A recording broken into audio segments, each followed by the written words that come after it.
there's a lot of analogies between Bitcoiners and the initial American colonists that eventually started the revolution, being that like they're in this kind of new world, and it's a place of opportunity, and they feel kind of held back by the status quo.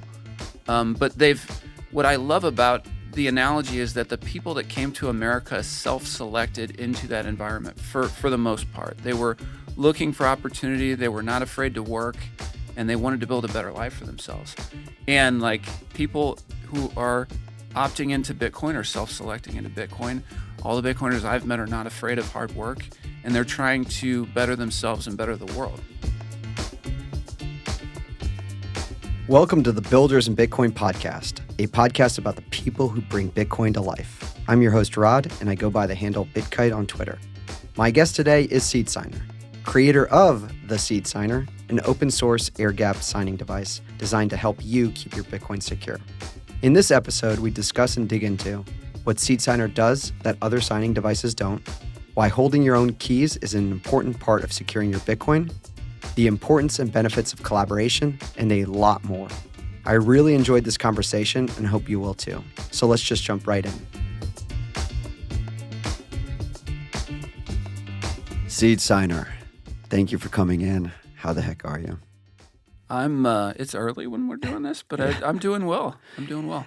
It is a bit early, and sorry if my throat's a little bit Hoarse? A little hoarse, if you will. We had a nice fun night last night. Yeah. Beefsteak. Yeah. Was that how many beefsteak? Was that your first beefsteak? That was the absolute first.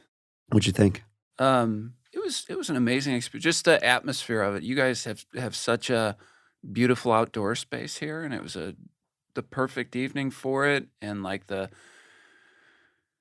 sights and the smells, the tactile experience. It's just all it was really neat. Yeah, very kind. And thank you so much for coming into town. We had Grassroots Bitcoin concluded its first day, which was an event bringing local or Bitcoin meetup organizers together from across the U.S. We had just about 100 meetup organizers, and it was just an amazing experience. And thank you to Away Slice for spending his time and energy creating the beefsteak right in front of our front patio here at Bitcoin Park.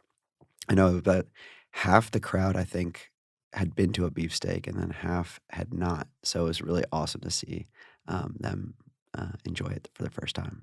Yeah, it was. If you're going to do a beefsteak, that was the good first experience to have. Rock and roll. Well, again, thank you so much. This is the Builders in Bitcoin podcast. Folks like yourself building in the space and really bringing Bitcoin to life. And I like using the word heck, by the way. So I'm glad in your presentation you actually have the word heck.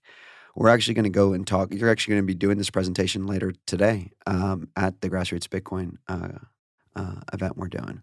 So what I wanted to do, maybe spend 45 minutes today, kind of talk about who you are, what you've been building in the space, and how it's really cool for Bitcoiners. I think signing devices are one of the areas that over time, more and more people, sure they're going to trust potentially, whether it's a kind of a Fedimint solution or maybe a third-party custodial solution right now, but they're going to need to know how to take control of their keys. And I think you do an amazing job with your product and platform. So before we even begin, who the heck is SeedSigner? Who the heck is SeedSigner? I'm going to click on this slide. Yeah. And that'll clear it up. So I'm just a guy. I was a police officer for 15 years, but I had a really unique path in law enforcement. I did the usual drive a police car and respond to fights and pull people over and stuff for a few years, and then my chief asked me if I had any. He knew I had a background with computers a little bit. Like I studied computers a little bit in college, and he knew I had an interest in technology, and he asked if I would have an interest in joining this digital forensic working group.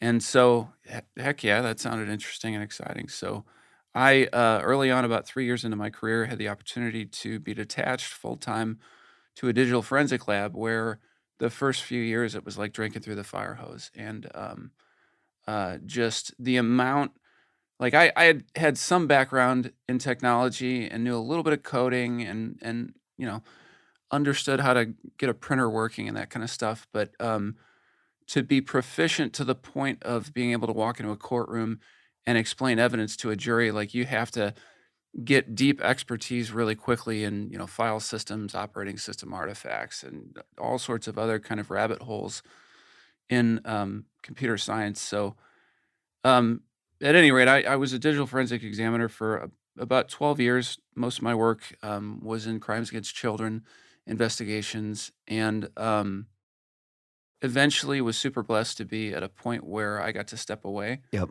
and that was partly facilitated through Bitcoin, so I've been Bitcoin has done a lot for me. So You mentioned class of 2013, but the 2018 Bitcoiner. Is that, your journey of just saying Bitcoin's stupid, it's not gonna work, and so on? no, What? it's more of an illusion. So I'd consider, like, my life in Bitcoin as, like, a play in 2 acts. Uh-huh. So the first act was 2013 when I got introduced to it actually at work. And another examiner was, working an investigation, and Bitcoin was a part of the investigation he was working on. And, that is what sent me to Google to start trying to figure out, like, what is this Bitcoin thing? And I was a young guy with, 2 kids and a big mortgage, and I was looking for investments. Like, that was kinda like my point in life, how can I maximize, my family's finances, so we can have, a better life for us and the kids. And so that was the lens that I viewed Bitcoin through was as an investable asset. Like what is where's the potential for this to go? And how can I make some money off of it? And then I had this tragic lettuce hands episode in 2017 where uh, a lot of people remember 2017 for the big bull market, but the first part of the year was like pretty intense with the fork wars. When they were you know, splitting off Bitcoin Cash and that sort of thing. And as the price was starting to creep up that year, Bitcoin got to a point where we could pay off our mortgage and have like a completely debt-free life. Amazing. And so I always when I was buying Bitcoin in 2013, that was really far-fetched. But I told myself if by some strange miracle this ever grows to the point that like we can pay off our house and not have a mortgage, I owe it to myself to at least think about that.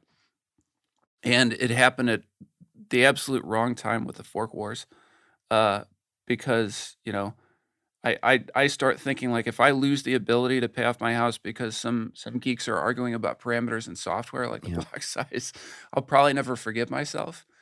And, so I remember the day so clearly, like, I was at work, the price is creeping up, and, like, I was just so stressed. I dropped everything, told my boss I'm taking the rest of the day off, and I went home and took the Bitcoin out of cold storage and did the most awkward market sell on Gemini.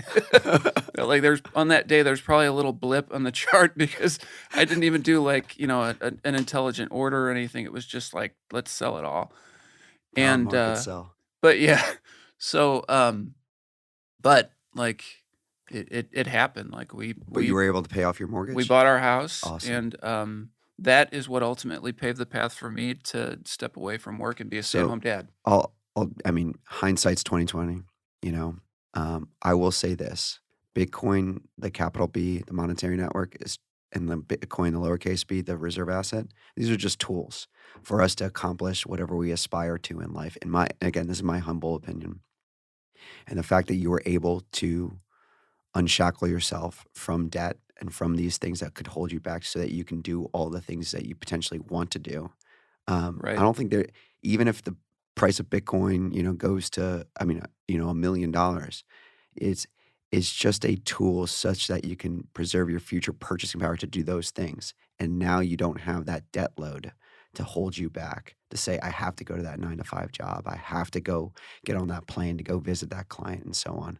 So, from my seat here, that's freaking amazing. So and congratulations. that's what I try to teach my kids is that, like, debt is a tool, but one thing is, like, debt steals your optionality in life to some degree. Um, and as you alluded, like, that paved the way for me to be a stay-at-home dad, which, is such a blessing to see my kids every day in at this point in their life because it's gonna be gone Yep. pretty soon. Um, so to get back to the story, in 2017, that after I sold, the price just kept going up and up and up, and I did not wanna think or hear about Bitcoin for probably a good 9 months or a year. So I went through what I'd call an intense period of personal development because I was starting to if I was gonna leave work, I still wanted to be a productive person. Um, and, so I focused on other things for about 9 months, like, like, you know, learning about finances, self-help books, and, like, just trying to become a better, happier person. And, in 2018, like, I started it's like the joke about the mafia, like, you try to get out and they pull you back Yeah, in. yeah. Like, I just found myself listening to the same Bitcoin podcasts, and I was peaking at Bitcoin Twitter was starting to become more of a thing, whereas before I'd been on, like, Bitcoin Talk and Reddit. And, like, I just start paying attention to Bitcoin again, but this time it's I call that act 2 because now it's less of, like, what is this investable asset and more of, like, this is potentially the legacy that I'm gonna leave to my kids. Mhm.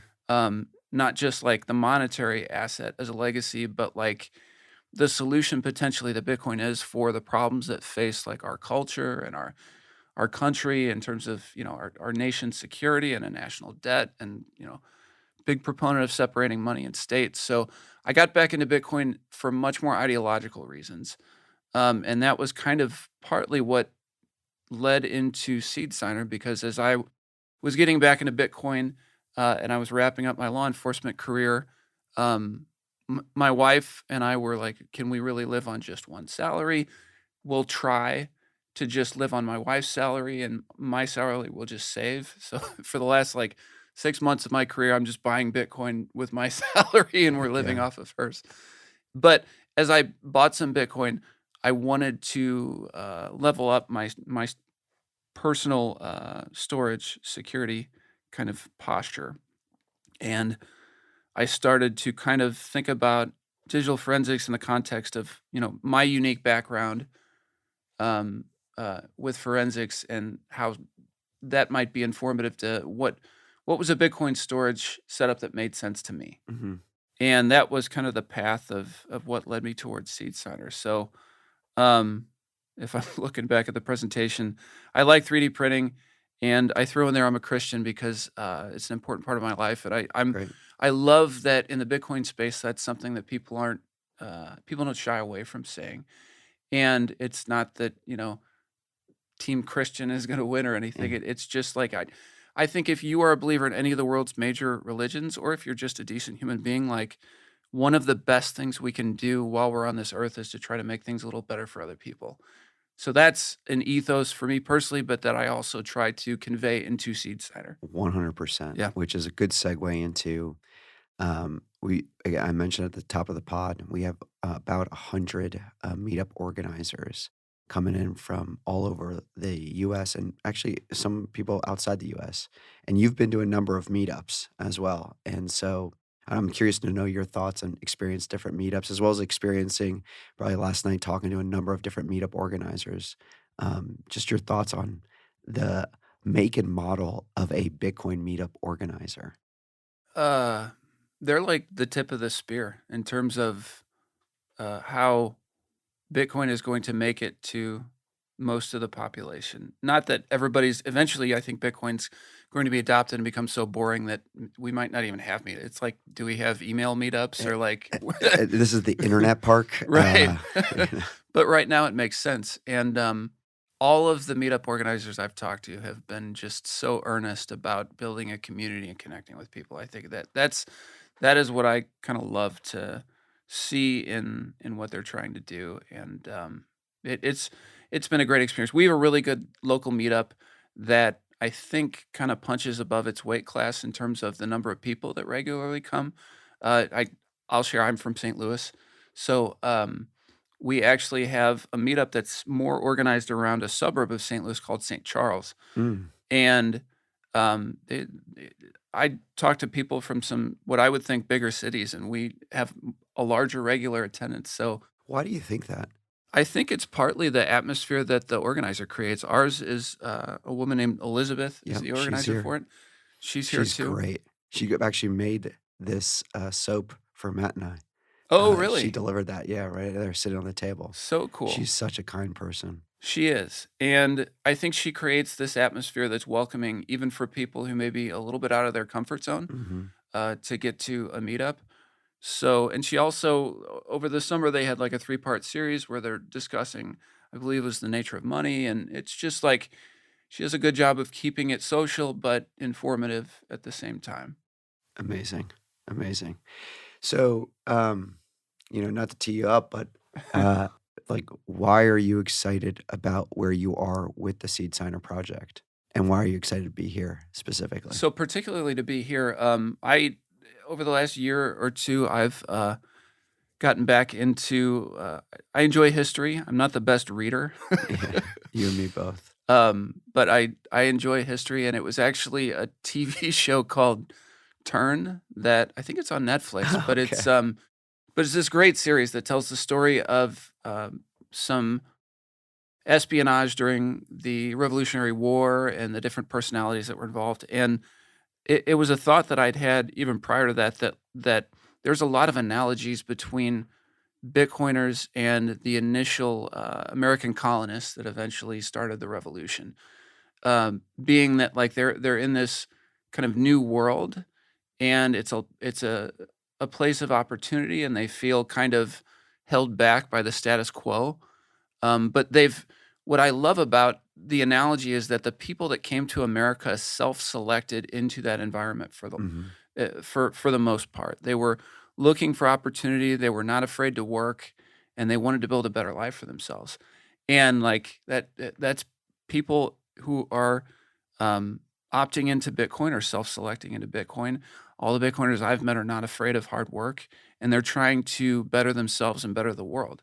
So Mhm. it's like it's I think it's a pretty good analog, but I talk about, in the presentation, I was gonna talk about Samuel Adams, and he created this group called the Loyal Nine, Hmm. which evolved into the Sons of Liberty, which began in Boston.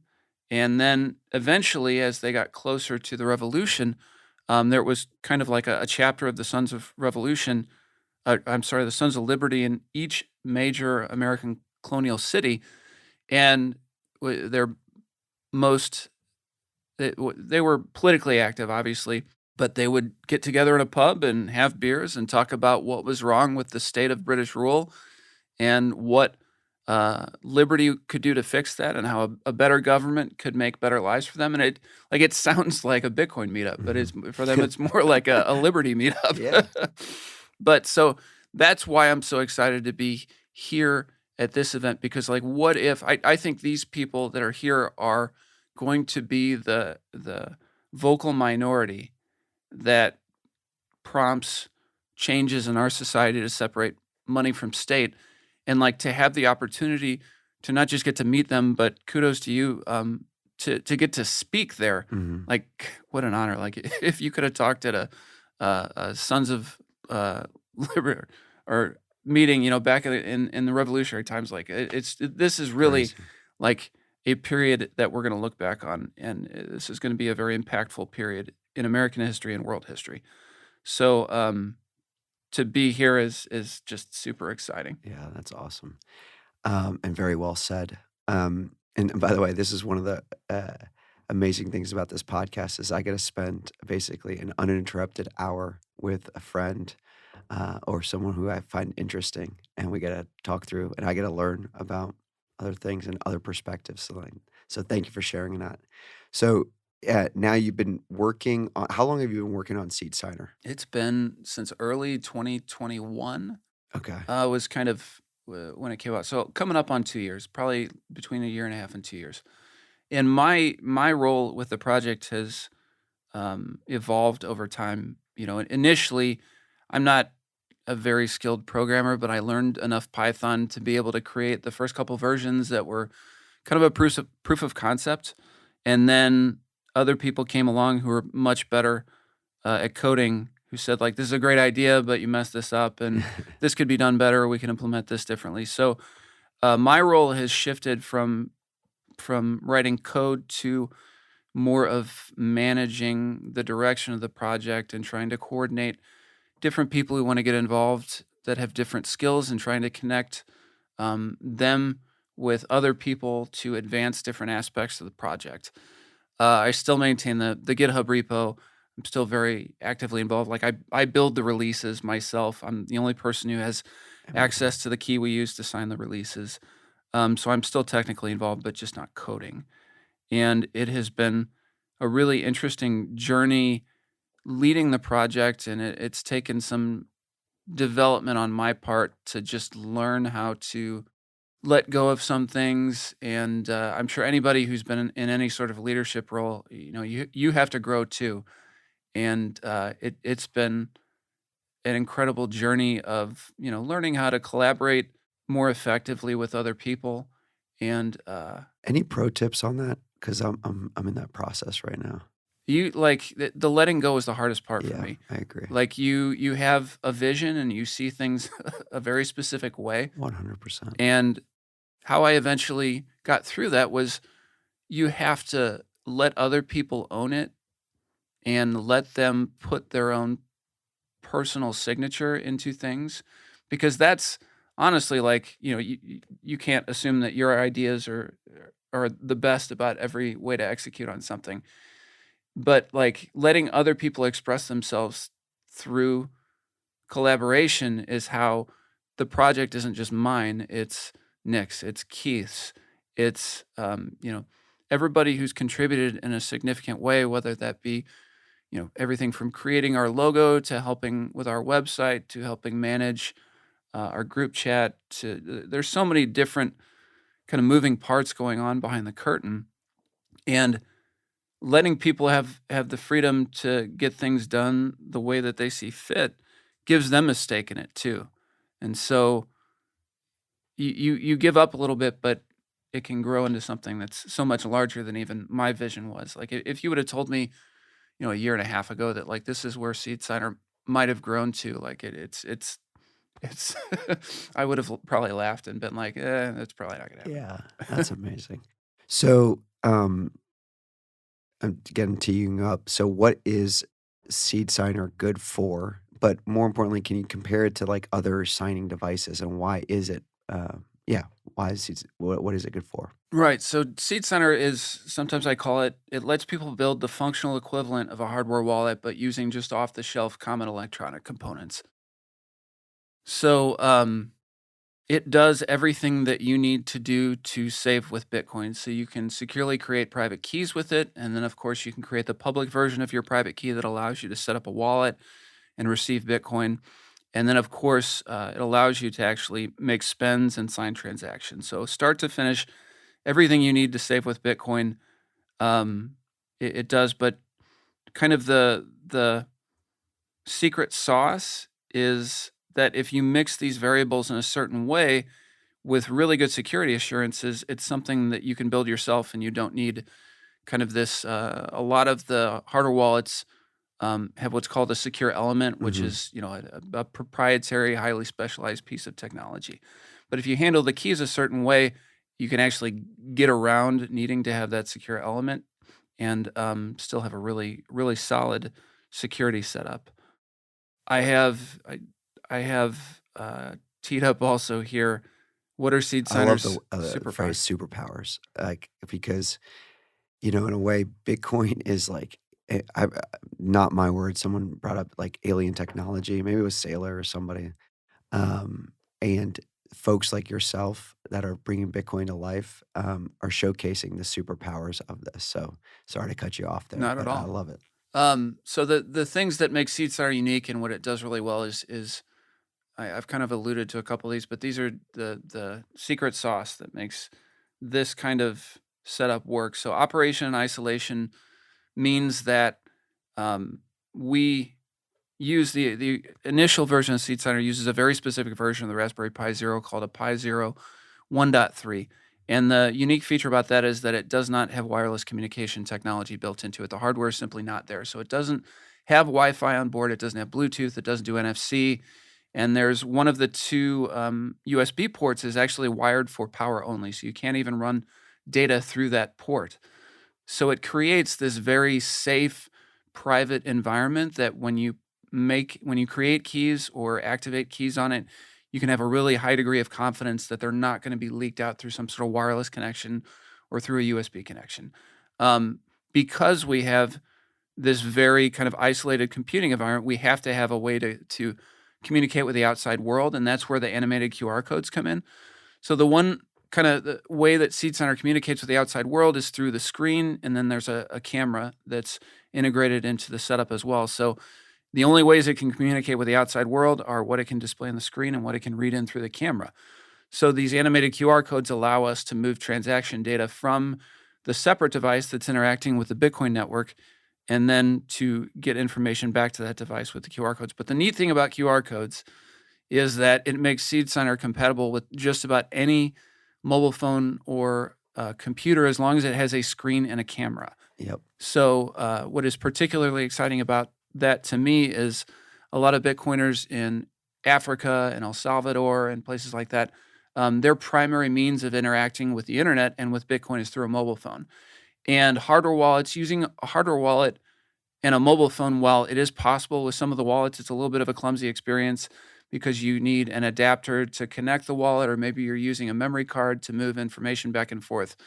But with SeedSigner, because we use these animated QR sets, like out of the box without any adapters or additional tools, the signer's compatible with a mobile phone. So that's something I'm particularly excited about. But back to SeedSigner's superpowers, the first one being operation isolation or being air gapped is another way of saying it. The second one is statelessness, and that's just kind of a fancy computer science term for it being forgetful. So we handle the private keys in a very careful way in the code such that private keys are stored as Python variables in memory, and we take extra steps to make sure that they're not cached to the memory card or somehow otherwise saved on the hardware. And what that makes possible is that when you're finished using the signer and you remove power from it, that's the nature of RAM or volatile memory, is that it doesn't hold state once power is removed. So when you pull power, you can be confident that your keys just dissipate. Yep. I feel like the superpowers are the removing all of the major features that go, or the bells and whistles that go with a lot of tech today, and just bringing it back to its use case, Right. simple use case, if you will. It's kind of an aspect. Maybe it's called negative capability. Yeah. My bachelor's degree is in English, and that's a literary concept, in that sometimes literature can have more power in what it doesn't say than what it does. It's kind of like a mind kung fu trick. Uh-huh. But yeah, sometimes you wouldn't think, like when I started this project, if I would have said, yeah, I'm going to build a hardware wallet equivalent, but it's not going to have a secure element and it's not going to store your private keys, people would be like, what? Like that just doesn't make any sense, because it's such a different paradigm. And even when I talk to people these days, it's still, as you explain SeedSigner, it makes sense intuitively to them, but it's not what they expected. It's kind of a little bit of a rabbit hole in and of itself, just to understand the different security trade-offs and assumptions you're making, and how you treat your keys and how you approach storage a little bit differently. But the stateless I was talking about, what that kind of facilitates that I think is really exciting, is because this device doesn't remember your private keys, you can actually use it to manage multiple private keys. Mhm. So with this one device, you can either have multiple single signature wallets, or you can manage an entire multi-sig wallet just with this one device. Like I'm a cheapskate, and I didn't want to buy 5 cold cards or 5 Trezors to be able to have the 3 of 5 multi-sig I wanted to build. And part of the thought behind SeedSigner was, what if I just had one device and I could manage each of the separate keys in my multi-sig quorum with just that one device? So you can manage multiple private keys with it. And, if you have a brother, a sister, a father, a good friend, like with trusted third parties, you can actually use the same device. So in a multi-generational household, I keep throwing out El Salvador, but Yep. there's a lot of multi-generational households there.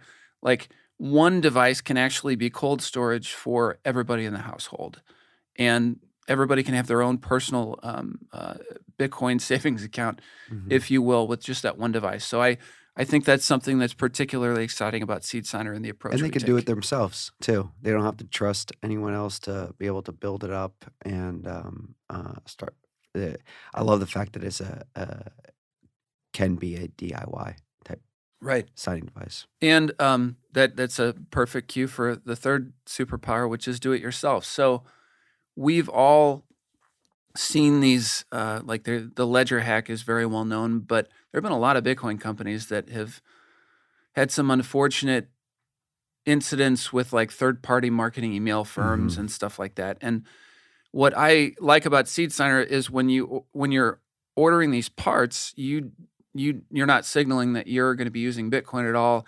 You might be building like a little retro game emulator Mhm. or just some sort of computer science project or something like that. But nothing about these parts Don't is add the explicitly Bitcoin Bitcoin. yeah, don't add the Bitcoin standard to your shopping cart while, buying all the, You're right. components. Yeah, that's a good point. But you don't have to signal that you're a Bitcoiner or put yourself on a list of Bitcoiners potentially because of the DIY aspect of it. Also, for hardware wallets that are created as Bitcoin products, and this is just an inherent sort of part of that, like there is a supply chain risk that if somebody knows this is being used for Bitcoin, like if they can get access to the device and maliciously alter something on it, like that's potential too. So the DIY aspect of Seed Signer helps mitigate some of those supply chain risks. And now conversely, some of the way I like to Matt and I like to talk about all the different types of trade-offs. So, the negatives associated with this, or as like you like to say in this the next slide, which is the kryptonite for a seed signer. You actually had an issue with securing, or you mentioned this first bullet. Let's hope the Raspberry Foundation doesn't shit the bed. And I apologize. I don't know if this is It's a okay. Yeah. it always makes me crazy when I'm listening to a podcast in the car and my kids are in the car and Yeah. they start dropping F-bombs and it's like, Yeah. "Ah." Yeah, exactly. We Um, try to keep it as PG-13 as possible. Tom's good about this. um, so yeah, so what are the challenges associated with Seed Signer, not even so much with the technology, but just with the project itself, is this issue with the Raspberry Pi Foundation. Like when I first started Seed Signer, you could walk into Micro Center, which is a computer store near my home, and you could buy the key ingredient to build a Seed Signer, which is this Raspberry Pi Zero version 1.3. You could buy that cash in hand for $5 and walk out of the store with one. And as Seed Signer is not the reason why they became hard to find as much as I'd love to believe that. Yeah.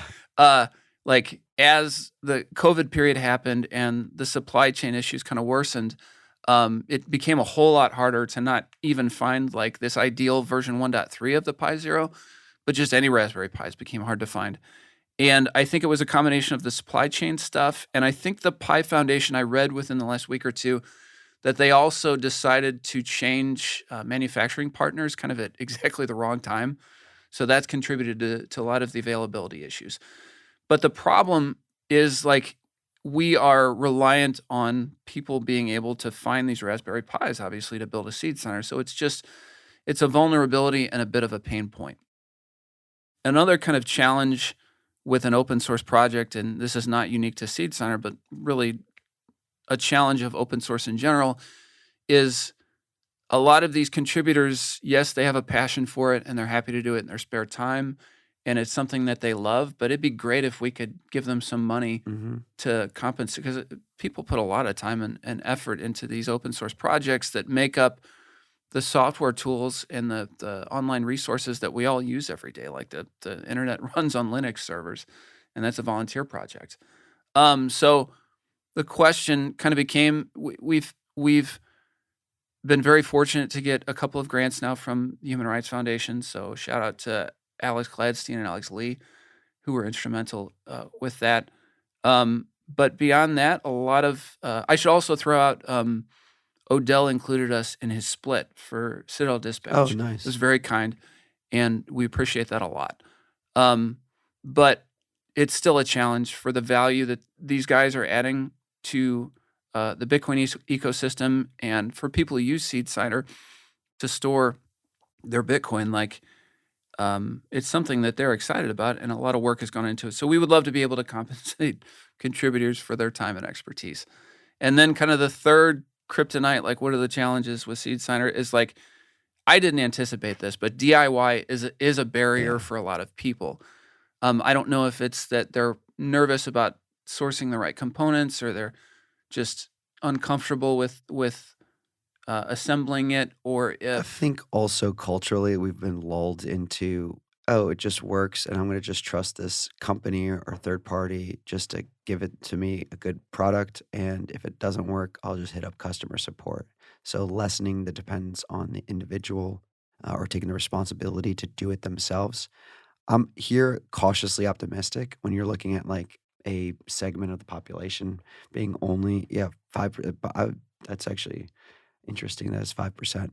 I hope it's actually gonna grow over time because we're gonna see these vulnerabilities across the board, and the more we can do, whether it's in tech or taking more, ownership over your food supply, your, home, your land, and so on. I think we've been spoiled, and I that 5% is Yeah. just a ballpark estimate based on my experience, but I think that's variable also depending on what part of the world we're talking about. Yes. Like, I've been contacted by a couple people from the Middle East who didn't wanna disclose, like, specifically what country they were in, but they were highly motivated to build a seed signer, and for them, it was a great tool because the only opportunities for them to buy Bitcoin storage devices are on the black market, and who wants to buy, like, a security critical, device Yeah. from a black market source? 'Cause it leaves you wondering, has this been jacked with, or, like, anything like that. So, I also recently, hosted a workshop at a conference in Switzerland, and my experience has been that people in Europe are a little bit more open to the DIY aspect of it and a little bit more willing to dig in and do it themselves. So, Americans are probably scoring the worst on the, self-reliance spectrum in this case. But anyhow, like, I think SeedSigner has a really strong model. One thing I haven't mentioned is, in addition to being a great tool to store your corn, like, it will teach you about Bitcoin as you use it, just in terms of the primitives that make up Bitcoin: public keys, private keys, partially signed Bitcoin transactions. Like, the workflow of using a seed signer teaches you about these components that make up the Bitcoin network. So, and I would like more people to experience that, and if we're limited to people, only the people that are gonna, order the parts and build their own hardware wallet, it's a very small, kind of sub-segment of the market, and I would like to be able to broaden Seed Signer's impact. Amazing. So, what's the solution? So what's the this is over time, like, And by the way, and we'll put this in the show notes as well because it's such a cool device. If there's a good like Bitcoin TV or YouTube link that we both of those to share and include, let us know. yeah, there's our marquee website, seedsigner.com, slash explainers, Oh, great. has a lot of guides in terms of how to build a seed signer, how to use a seed signer, and there's uh, several different languages represented there too. So for people who may not have English as their first language, there's a couple French videos, there's some Spanish and Portuguese resources, that kind of stuff. But the what I will say is with the images here. So the solution is potentially like, we love DIY, and DIY is always going to be a critical part of Seed Signer, but um, the solution to each of the three problems that I just talked about, um, creating a purpose-built signing device that is something that we can manufacture in quantity and make available for people to buy, helps with each of those problems. So, the revenue from this signer, if we're able to get it to the finish line, will go a long way to reward contributors who are contributing even on the DIY open source side of things. Um, Raspberry Pi has kind of forced our hand with the inavailability of their product, and so we started looking at different hardware platforms, and where we've landed is it's a microcontroller platform called the ESP32, and they've historically had very good availability throughout the COVID period. So, you know, nobody can predict the future, but if the past is a guide, these are ubiquitously available and easy to get, both in the way of developer boards that you would need to do a DIY build, but you can actually also buy the loose microcontroller packages. So because you can buy the microcontrollers themselves, that allows us to design a uh, a circuit board that is intended to be a SeedSigner from the get-go. So we can design the user experience from the ground up to remove some of the pain Let's points that we go. feel like with, the DIY build, like what our most prolific collaborator Keith Mukai refers to as the stabby nub. So the thumbstick, Yeah. if you don't have some kind of topper for it, it's a little uncomfortable for your thumb. So we can switch to what's pictured here is like a 5-button D-pad, and we can kind of flatten the device to give it a slimmer form factor, so it's something that, slips into your pocket or the, a pocket on your backpack much more easily. Um, but I'll share about these pictures. There's a small group of engineers that have been working on this, and just yesterday, we ordered the first very small run of prototype boards that hopefully we got the electrical engineering right and they'll work, but it'll probably take a few versions of the prototypes to get to a design that we're comfortable with. Well, But when you are ready at Bitcoin Park, one of the things Matt and I want to do is showcase a lot of the folks that are bringing these experimenting and building Bitcoin products and services. So when ready for our community here, we would be honored and love it for you to come here and do a in-person demo of the product. So whenever you're ready. yeah, and that's I'm also coming to an aspect of that which is kind of ties into the whole reason why I'm excited to be here. But we'll get to that in the presentation. So I'm just going to say with the images on the screen here, the people that are going to see those at the event today are the first people outside of our little engineering group to see these. This is like a world premiere, I guess. That's awesome. I hate the whole like announcement of announcements kind of things. So yeah, I this is think the the first. meetup organizers are going to love that, Yeah, especially. this is the first time we're showing these. I was actually literally wondering if, you said you're adding in all this, potentially pre-built, functionality. Now, are we losing any of the superpowers that we just previously Yeah, discussed? there's everything's trade-offs. I think Yes. Odell talks a lot about that. Everything's trade-offs. So we can still work with, tons of public keys, as many as you want to. You can still share it with trusted third parties, still at isolated computing environment, still has the QR codes that make it compatible, especially with mobile phones. But if it's something you have to buy, now if you're ordering it online, you have this issue of your personal information being leaked. And we get back into that supply chain risk because it's a device that's been created to be a Bitcoin device, and that kind of introduces some risks. But what if we sold these peer to peer through uh, a distribution network that was centered around Bitcoin meetups? Maybe. That'd be cool. um, what we get with that is now if you can go to your local Bitcoin meetup and buy a SeedSigner from somebody there who I'd call kind of maybe like the master at arms Yeah. of the meetup, who is somebody who's in touch with us, and it's a little side hustle for them. It's not anything that they're going to get rich off of, but if they can make a little bit of a margin by selling the devices in person at the meetups, we've now made it such that you don't have to give up your email address, your name, your credit card number, your shipping address. Like if you can buy this in person, now we've got 5 out of 6. Um, we have some interesting ideas on the supply chain risk, and I think there are some things we can do to mitigate that, but it's the nature of the beast. If you have a device that's designed to be a Bitcoin device, Mhm. there are supply chain risks, and I think you can manage that responsibly, but I do want to be honest I about it. I will say something.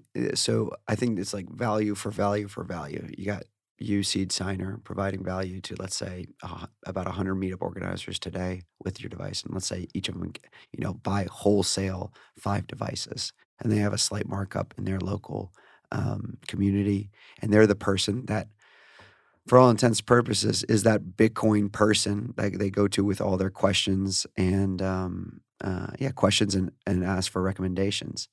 And after spending an past like 48 hours with a number of these folks, a lot of them, like myself, are tinkerers. They love to tinker with new products and services. That's actually one of the inspirations for this podcast. and also be connected to the people that are building the product or service. So I feel like the connection to you and, would you just say master of arms? Yeah, Uh, yeah, somebody who's, responsible for the tools that we need as Bitcoiners. yeah, I love that. And then getting back to the individuals there. So again, cautiously optimistic about that model. It's just similar to, let's say, you're, I don't know, you have a big box retailer. I'm not trying to compare meetup organizers to big box retailers, but you have that distribution kind of center locally to go and buy that product or service. But now you have a somewhat trusted relationship with your meetup organizer to then get your device. Right, and I think it makes sense to have, obviously some kind of tamper-evident packaging, and there are some Yes. things that we can put in place. But like you allude, a lot of people at Bitcoin meetups have that trusted guy who's like their technical resource, and I think it'd be a potentially a great fit for somebody who could make seed signers available and give somebody like a quick, mini class on how to use it. Totally. Yeah. So, just as a brief aside, part of the vision of like what makes me excited to get up in the morning, what's pictured here is a screen capture from the Bitcoin Beach wallet. And we are in the process of working with them to hopefully get integrated a separate storage space within the app because Bitcoin Beach Wallet, I actually couldn't download it as an American because of Yep. the geographic restrictions. But it is, of course, a custodial solution. They have a stable coin that they've worked hard to roll out, and then they also have Lightning and on-chain payments, but all of those are custodial. And so it would be amazing if within the same app, people had access to kind of like a separate Bitcoin account, like a savings account. The verbiage that seems to make most sense based on people I've talked to is a vault, but it's your own private kind of long-term Bitcoin savings. And the difference is that this would be a completely non-custodial, separate store of money in your Bitcoin Beach wallet. So you can still interact with it, track a balance, make deposits and spends. But if Bitcoin Beach wallet goes away, or if there's some sort of technical problem or whatever, this is a separate pile of money that you can recover using a variety of other tools and that you truly own. It's non-custodial. You hold the keys. So, and it would be compatible not just with SeedSigner, but with any of these signing devices or wallets that use the AirGap QR code standard. Like a So, foundation device, a cold card. not necessarily cold card, but foundation devices. Keystone is another Yeah. one that uses the QR exchange process. Spectre DIY, there's another open source project called Crux. It's still, there aren't a ton of devices out there that use that method of air gapping. Cold Card uses a micro SD card, which is a That's little right. bit different approach to air gapping. But potentially, this would make Bitcoin Beach Wallet compatible with those devices. Now, what I love is if you if we're able to get to the finish line with this manufactured device and Bitcoin Beach Wallet, which is the most used wallet. Maybe I don't know if Chiva or Bitcoin Beach Wallet has a Mhm. larger user base, but Bitcoin Beach Wallet has a very large user base. If we can get those two things where highly available signing devices and integrated cold storage into Bitcoin Beach Wallet, that puts cold storage into the hands of so many people. And I think it's his name's Patrick. He's the organizer of the Bitcoin Lake project in Guatemala. I'm not sure if he was the first person to say it, but it really impacted me when he said it. If we're going to encourage people to save with Bitcoin, especially people who don't have a lot of financial resources, we have a moral obligation to give them access to cold storage tools to independently hold their own money. It's not fair to tell them to rely on custodial tools or tools that are centered around hot wallets, or frankly, even custodial cold storage tools that we ourselves wouldn't use.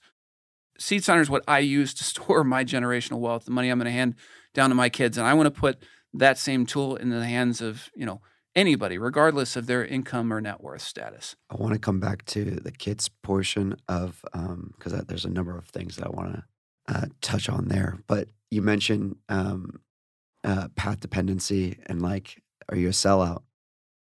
That's going to be thrown out there, and it's the kind of truth about the hardware wallet business is that a lot of these companies that make hardware wallets are not excited to see another entrant into the Bitcoin storage retail space, And so especially a device that doesn't potentially replace one hardware wallet, but that can potentially take the place of multiple hardware wallets. So I wish the hardware wallet industry was a little bit less adversarial and more collaborative, but it just kind of, it is what it is. So to be able to get to the finish line with making this retail available signing device, like we have to create a company. There's no way around it. But we want to do that very carefully and in the right way so that we are optimizing to make an impact rather than just to make money. And so I see SeedSigner moving forward as more of like a resource within the larger Bitcoin community, such that everything's going to be open source, not source viewable, not source available, none of that BS. Like it's going to be open source. The circuit board design, that's going to be open source. The firmware that Amazing. you load on it, open source. The operating software that you put on the memory card to be able to use it, that's going to be open source. So if we screw it up or we do it wrong, or people don't like the way we're doing it, or other people think that they can do it better, there's the code. It's all out there. Fork it and do it better. I think people are going to, if we execute in the right way, I think people are going to want to buy them from us because we're the ones creating the device.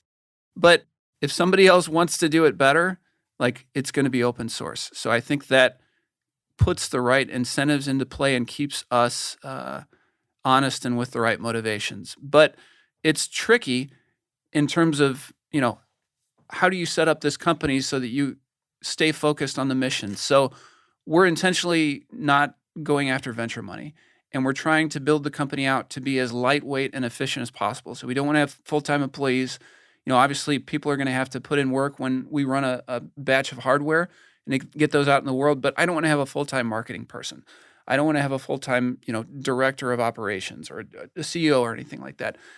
I think when you start to have full-time roles, that creates incentives that, maybe you want to try to maximize the relationship with the customer and you want to send them marketing emails and you want to hold on to their email Yep. addresses so that you can You want to maybe learn from them, the opens, the click rates. What are they clicking on? And right. And you now you want to build like SeedSigner suite that is, a wallet tool that interacts with, which is a bad idea, by the way. It's a basic security premise that the person who writes the software that interacts with the protocol and the person who writes the software that interacts with your private key should be separate people. That's like a foundational, they call it separation of concerns in security speak. But it's not a good idea for us to get into the wallet coordinator business.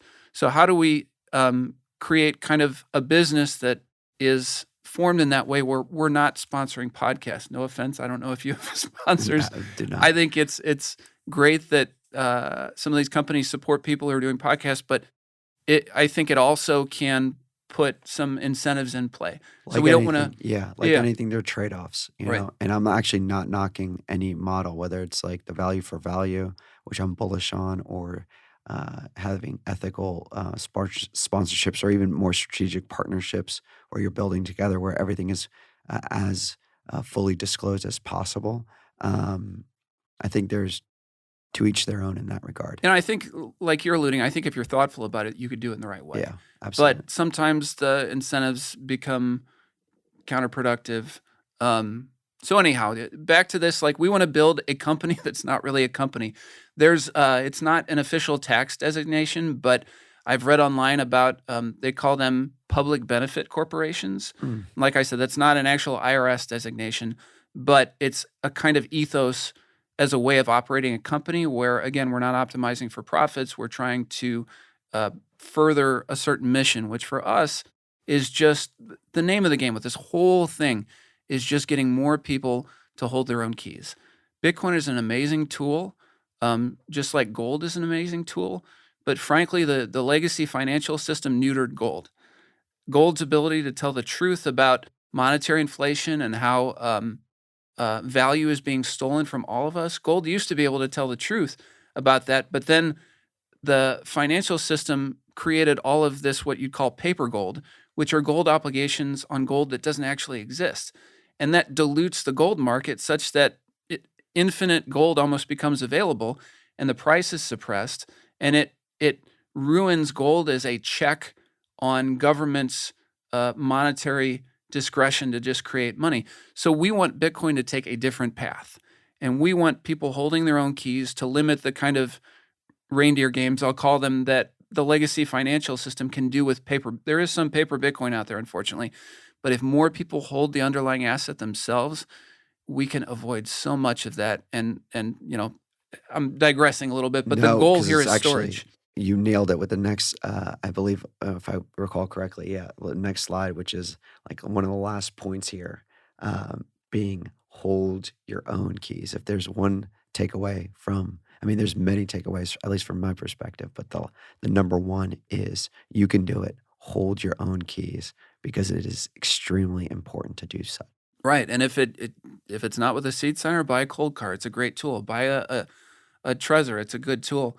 Like they're even a ledger is better than leaving Yeah. your Bitcoin on Coinbase or wherever you initially bought it from. So part of what I'm here to do is kind of just lay the foundation with the meetup organizers on, you know, hopefully we get to the finish line with this concept and are able to produce these in quantity. What's the timing on this? Uh, Timings are always tricky, with pride. 2 weeks? Yeah, 2 Soon weeks. TM? It's gonna be, there was an ASIC company called Butterfly Labs Oh, man. that was the origination of the 2 weeks joke. As far as I Yeah. know, that was the first time I heard it because they were always saying, "When are the ASICs gonna ship?" And they would always say, "Oh, it's 2 weeks. It's gonna be about 2 weeks." Um, but yeah, I 3 to 6 months, I would hope.